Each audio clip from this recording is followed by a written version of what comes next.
নমস্কাৰ, মই পৰৱৰ্তী কৰি আৰু স্বাগতম জনাইছোঁ আপোনাৰ মোৰ অৰ্থাৎ আমাৰ চেনেললৈ নাম যাৰ নিশাৰ কথা কমল।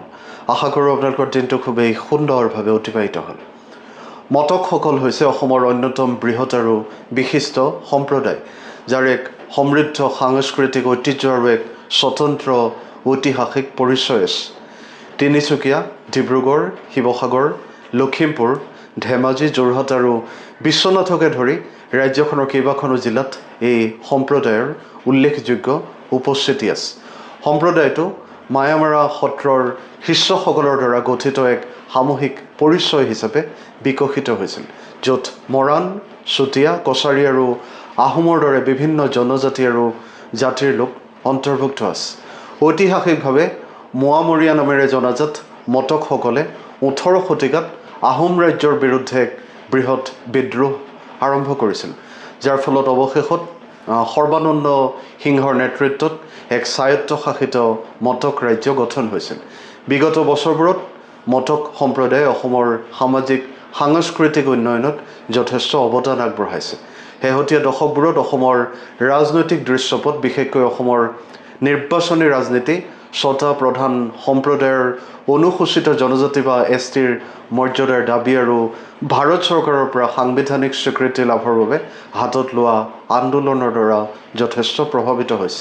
মটক সম্প্ৰদায় এই 6টা সম্প্ৰদায়ৰ ভিতৰত অন্যতম।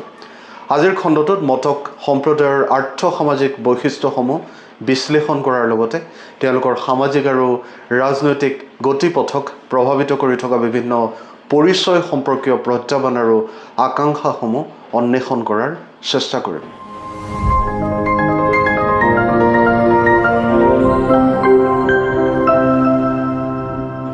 মটক সম্প্ৰদায় হৈছে উত্তৰ পূব ভাৰতৰ এক গুৰুত্বপূৰ্ণ এথনিক গোট, যি মূলতঃ অসমৰ উচ্চ ব্ৰহ্মপুত্ৰ উপত্যকা অঞ্চলত কেন্দ্ৰীভূত হৈ আছে।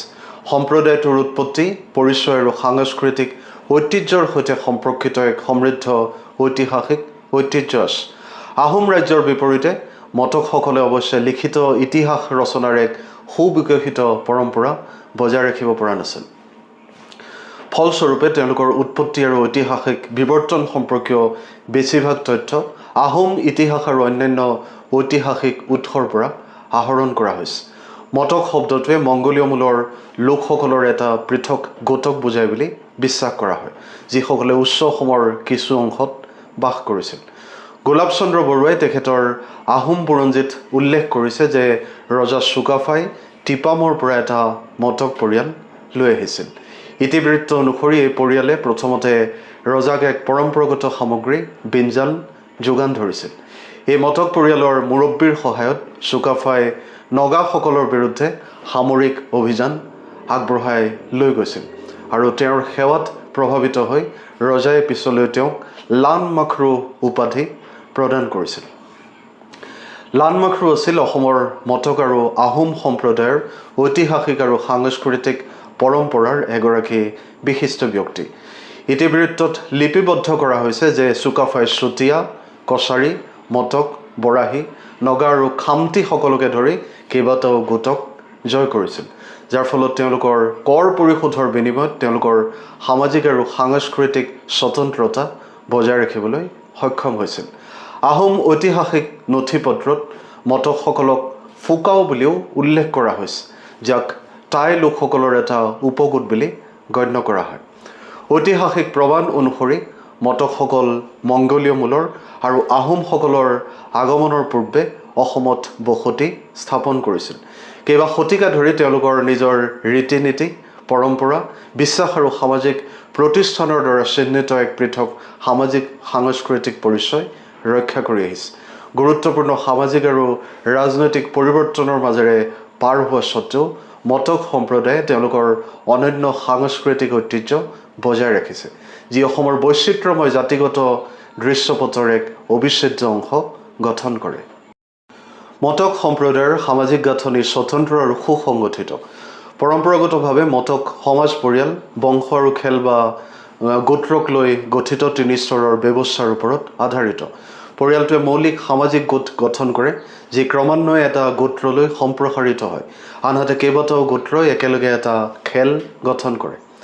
এই গোটবোৰ ৰাজকীয় বংশ বা ধৰ্মীয় আনুগত্যৰ ভিত্তিত সংগঠিত হ'ব পাৰে আৰু ইয়াত প্ৰায় বিভিন্ন বংশৰ সদস্যসকল অন্তৰ্ভুক্ত থাকে। এই পৰম্পৰাগত প্ৰতিষ্ঠানসমূহৰ জৰিয়তে মটকসকলে দীৰ্ঘদিন ধৰি সামাজিক সম্প্ৰীতি আৰু সামূহিক সিদ্ধান্ত গ্ৰহণ বজাই ৰাখিছে। মটক সমাজ গাঁওবুঢ়া বা গাঁও প্ৰধানৰ নেতৃত্বত পৰম্পৰাগত আইনৰ দ্বাৰা পৰিচালিত হয় আৰু সম্প্ৰদায়ৰ দ্বাৰা নিৰ্বাচিত কৰা হয়। গাঁওবুঢ়াই সামাজিক বিষয়সমূহ চোৱা চিতা কৰে, সামূহিক উৎসৱসমূহৰ সমন্বয় সাধন কৰে আৰু সামাজিক নিয়মাৱলী মানি চলাটো নিশ্চিত কৰে। সমাজ বিৰোধী কাৰ্যকলাপৰ বাবে দোষী সাব্যস্ত হোৱা ব্যক্তিসকলে সম্প্ৰদায়ৰ পৰা অস্থায়ী বহিষ্কৰণকে ধৰি সামাজিক নিষেধাজ্ঞাৰ সন্মুখীন হ'ব পাৰে। সাধাৰণতে জৰিমনা পৰিশোধ কৰাৰ পিছত আৰু উধৰণি হুকাম নামেৰে জনাজাত পৰম্পৰাগত শুদ্ধিকৰণ অনুষ্ঠান সম্পন্ন কৰাৰ পিছত পুনৰ প্ৰৱেশৰ অনুমতি দিয়া হয়। কৃষি পৰম্পৰাগতভাৱে মটক লোকসকলৰ প্ৰাথমিক বৃত্তি আছিল। প্ৰাচীন কালৰ পৰাই তেওঁলোকে জীৱিকাৰ বাবে কৃষিৰ ওপৰত নিৰ্ভৰ কৰিছিল। প্ৰথমতে পাচলি খেতিৰ ওপৰত আৰু পিছলৈ ধান খেতি গ্ৰহণ কৰি কৃষিৰ লগতে তেওঁলোকে কুকুৰা পালন আৰু পশুধন পালনৰ সৈতে জড়িত, আনহাতে কিছুমান পৰিয়ালে ৰেচম পালনৰ সৈতে। সমসাময়িক সময়ত মটকসকলে ব্যৱসায়, চৰকাৰী সেৱা আৰু অন্যান্য আধুনিক বৃত্তিকে ধৰি বিভিন্ন বৃত্তিলৈ বৈচিত্ৰ্যময় হৈ পৰিছে, যিয়ে সম্প্ৰদায়ৰ আৰ্থ-সামাজিক পৰিৱৰ্তনক সুন্দৰকৈ প্ৰতিফলিত কৰে। মটক সম্প্ৰদায়ৰ সাংস্কৃতিক জীৱন তেওঁলোকৰ ৰীতি-নীতি, বিশ্বাস, লোককাহিনী, গীত, নৃত্য আৰু পৰম্পৰাগত ৰীতি-নীতিৰ মাজেৰে গভীৰভাৱে নিহিত হৈ আছে। এই সাংস্কৃতিক উপাদানসমূহ বিভিন্ন উৎসৱৰ সৈতে ঘনিষ্ঠভাৱে জড়িত, যিবোৰ প্ৰজন্মৰ পিছত প্ৰজন্ম সম্প্ৰদায়ৰ দ্বাৰা উদযাপন কৰি অহা হৈছে। মটক উৎসৱসমূহক বিস্তৃতভাৱে তিনিটা শ্ৰেণীত বিভক্ত কৰিব পাৰি: কৃষি উৎসৱ, ধৰ্মীয় উৎসৱ আৰু জীৱন চক্ৰ উৎসৱ। যদি কৃষি উৎসৱৰ কথা কওঁ, মটক সংস্কৃতিত কৃষিয়ে এক কেন্দ্ৰীয় স্থান দখল কৰে আৰু কেইবাটাও উৎসৱ কৃষি চক্ৰৰ বিভিন্ন পৰ্যায়ৰ সৈতে পোনপটীয়াকৈ জড়িত। গুৰুত্বপূৰ্ণ কৃষি উৎসৱসমূহৰ ভিতৰত আছে গছ লোৱা বা ন ভুই ৰোৱা, নাঙল ধোৱা, পিঠা খোৱা, ন খোৱা, লখিমী সভা আৰু তিনিটা বিহু: বহাগ বিহু, কাতি বিহু আৰু মাঘ বিহু। গছ লোৱাই প্ৰথম ধানৰ পুলিৰ আনুষ্ঠানিক ৰোপণ চিহ্নিত কৰে, আনহাতে নাঙল ধোৱা, পিঠা খোৱা, হাল বোৱা আৰু ৰোপণ কাৰ্যকলাপৰ পিছত উদযাপন কৰা হয়।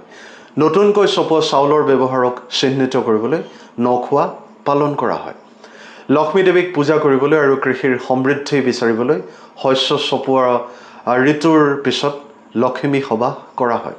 অসমৰ অন্যান্য সম্প্ৰদায়ৰ দৰে মটকসকলেও তিনিটা বিহু উলহ মালহেৰে উদযাপন কৰে।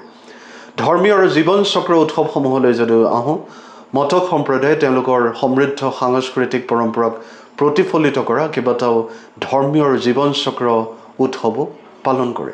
আই সকাম, বৰসভা আৰু বেদৰ সকামৰ দৰে ধৰ্মীয় উৎসৱবোৰে গুৰুত্বপূৰ্ণ আধ্যাত্মিক গুৰুত্ব বহন কৰে। একেদৰে জন্ম, বিবাহ আৰু জীৱনৰ অন্যান্য পৰ্যায়ৰ সৈতে সম্পৰ্কিত গুৰুত্বপূৰ্ণ অনুষ্ঠানত দোল দিয়া, পঞ্চমীত প্ৰসূতি সকাম, সুধীৰ সকাম, আঠমঙলা আৰু দহা কাজকে ধৰি জীৱন চক্ৰৰ ৰীতি-নীতি পালন কৰা হয়। এই উৎসৱ আৰু ৰীতি-নীতিসমূহে মটক সম্প্ৰদায়ৰ সাংস্কৃতিক পৰিচয় আৰু সামাজিক সংহতি ৰক্ষা কৰাত এক গুৰুত্বপূৰ্ণ ভূমিকা পালন কৰি আহিছে। যদি মটক সম্প্ৰদায়ৰ ৰাজনৈতিক বিষয়সমূহৰ কথা কওঁ, অসমৰ আন কেইবাটাও নৃগোষ্ঠীয় সম্প্ৰদায়ৰ দৰে মটক সম্প্ৰদায়ে নিজৰ স্বতন্ত্ৰ পৰিচয়, সংস্কৃতি আৰু আৰ্থ-সামাজিক স্বাৰ্থ সংৰক্ষণৰ বাবে সক্ৰিয়ভাৱে সাংবিধানিক সুৰক্ষা ব্যৱস্থা অনুসৰণ কৰি আহিছে। সম্প্ৰদায়টোৰ এটা প্ৰাথমিক ৰাজনৈতিক দাবী হৈছে অধিক স্বায়ত্ততাৰ লগতে অনুসূচিত জনজাতি বা STৰ মৰ্যাদাৰ স্বীকৃতি। অসমৰ আন 5টা সম্প্ৰদায় মৰাণ, টাই আহোম, চুতীয়া, কোচ ৰাজবংশী আৰু চাহ জনজাতি বা আদিবাসীসকলৰ দ্বাৰাও একেধৰণৰ দাবী উত্থাপন কৰা হৈছে। ঐতিহাসিকভাৱে 1911 চনৰ আগতে মটকসকলক জনজাতীয় সম্প্ৰদায় হিচাপে স্বীকৃতি দিয়া হৈছিল। অৱশ্যে এই মৰ্যাদা হেৰুৱাৰ ফলত তেওঁলোকৰ জাতিগত পৰিচয় আৰু সাংস্কৃতিক ঐতিহ্যৰ সুৰক্ষাৰ বাবে দীৰ্ঘদিনীয়া সংগ্ৰামৰ সৃষ্টি হৈছিল। 1959ত এই সম্প্ৰদায়ক অসমৰ অধিক অন্যান্য পিছপৰা শ্ৰেণীত অন্তৰ্ভুক্ত কৰা হৈছিল, কিন্তু STৰ মৰ্যাদা পুনৰুদ্ধাৰৰ দাবী অব্যাহত আছিল। এই উদ্দেশ্য পূৰণৰ বাবে জনসাধাৰণৰ সমৰ্থন সংগ্ৰহ কৰা আৰু চৰকাৰৰ ওচৰত স্মাৰক পত্ৰ দাখিল কৰাৰ ক্ষেত্ৰত বহুতো সামূহিক সংগঠনে গুৰুত্বপূৰ্ণ ভূমিকা পালন কৰিছে। ধাৰাবাহিক আন্দোলনৰ ফলস্বৰূপে অসম চৰকাৰে মটক স্বায়ত্তশাসিত পৰিষদ প্ৰতিষ্ঠাৰ জৰিয়তে মটক সম্প্ৰদায়ক স্বায়ত্তশাসিত মৰ্যাদা প্ৰদান কৰিছিল। অৱশ্যে অনুসূচিত জনজাতিৰ মৰ্যাদাৰ দাবী এতিয়াও সমাধান হোৱা নাই। ফলস্বৰূপে এই বিষয়টোৱে অসমৰ সমসাময়িক ৰাজনৈতিক আলোচনা আৰু নিৰ্বাচনী ৰাজনীতিত এক গুৰুত্বপূৰ্ণ স্থান দখল কৰি আছে। বিশেষকৈ স্বাধীনতাৰ পিছত উত্তৰ পূব ভাৰতৰ জাতিগত সম্প্ৰদায়সমূহৰ মাজত ৰাজনৈতিক চেতনাৰ উত্থানৰ ফলত তেওঁলোকৰ স্বতন্ত্ৰ পৰিচয়, সংস্কৃতি আৰু অধিকাৰৰ সুৰক্ষাৰ দাবী বৃদ্ধি পাইছিল। অঞ্চলটোৰ আটাইতকৈ জাতিগতভাৱে বৈচিত্ৰ্যময় ৰাজ্যসমূহৰ ভিতৰত এখন হোৱাৰ বাবে অসম বিভিন্ন ধৰণৰ স্বায়ত্তশাসন আৰু সাংবিধানিক স্বীকৃতি বিচৰা কেইবাটাও আন্দোলনৰ সাক্ষী হৈ আছে। অসমৰ সমসাময়িক গুৰুত্বপূৰ্ণ বিষয়সমূহৰ ভিতৰত আছে মটকসকলকে ধৰি 6টা সম্প্ৰদায়ৰ দ্বাৰা অনুসূচিত জনজাতিৰ মৰ্যাদাৰ দাবী।